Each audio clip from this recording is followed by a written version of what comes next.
Friday, May 20th, 2022, and this is the Washington Times front page. Thanks for joining us. I'm George Gerbo.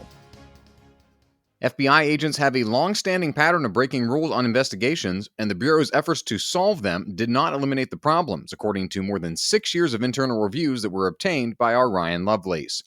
The previously undisclosed data from 2013 to 2019 documents more than 1,600 instances of broken rules on cases involving investigations that don't require warrants, as well as the use of informants and undercover agents. Ryan first reported in March about internal FBI audits in 2018 and 2019 showing misconduct by agents. The newly revealed documents portray a persistent pattern of rule-breaking since at least 2013. President Biden will attempt to project harmony and unity of purpose among Indo-Pacific democracies during a 6-day visit to South Korea and Japan. Guy Taylor reports administration officials say the president's itinerary has been crafted to send a key message to China. The trip coincides with rising international unease over Russia's war in Ukraine, a situation the president will likely try to exploit. In addition to meeting newly elected South Korean President Yoon Suk-yeol and conferring with Japanese Prime Minister Fumio Kishida, the diplomatic centerpiece of the trip will be next week in Tokyo, when the president is set to meet with fellow leaders of the Indo-Pacific Strategic Group known as the Quad. China sees the Quad as expressly designed to contain its regional ambitions. The Biden administration is warning that information technology workers skilled in developing dating apps and mobile games may actually be North Koreans infiltrating the tech sector to benefit their country's weapons programs. Ryan Lovelace reports the FBI, State Department, and Treasury Department issued a joint advisory statement this week. They say North Korea has dispatched thousands of highly skilled workers to North America, Europe, and East Asia to earn money for the regime's weapons and missile programs.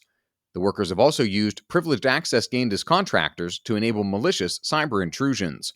The development of dating apps, online gambling programs, mobile games, general IT support, and virtual reality have been targeted, according to the advisory. You can find all of these stories at WashingtonTimes.com/front page. You can also find our entire lineup of Washington Times podcasts at WashingtonTimes.com/podcasts. The race for mayor of Washington, D.C. is being driven by a surge of violent crime in the district, with Democratic candidates pitching themselves as the best equipped to restore order. Mika Selner reports Mayor Muriel Bowser has been touting her push to hire hundreds of more police officers as she seeks a third term. Bowser has 3 Democratic challengers in the city's June 21st primary, D.C. Council members Robert White and Trayon White, and lawyer James Butler. Robert White wants to fund crime prevention programs, create more affordable housing to mitigate those who are homeless, and invest in after-school programs. Trayon White says more police won't fix the high crime rate. He wants to take a public health approach to the root causes of crime. The overall violent crime rate in the district has risen 20% from last year. And finally, House Republican Conference Chair Elise Stefanik claims that the Food and Drug Administration has delayed in letting Abbott Laboratories reopen a formula plant that was closed due to safety issues.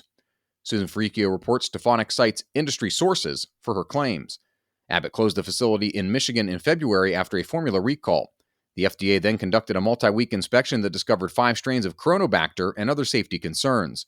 Chronobacter is a germ found naturally in the environment, but can be especially dangerous to infants, according to the Centers for Disease Control and Prevention. Abbott officials say they submitted a response to the problems the FDA cited in its inspection of the plant and sent a corrective action plan to the agency on April 8th.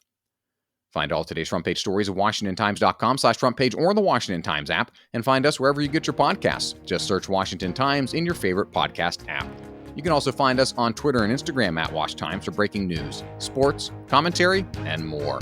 For the Washington Times, I'm George Gerbo.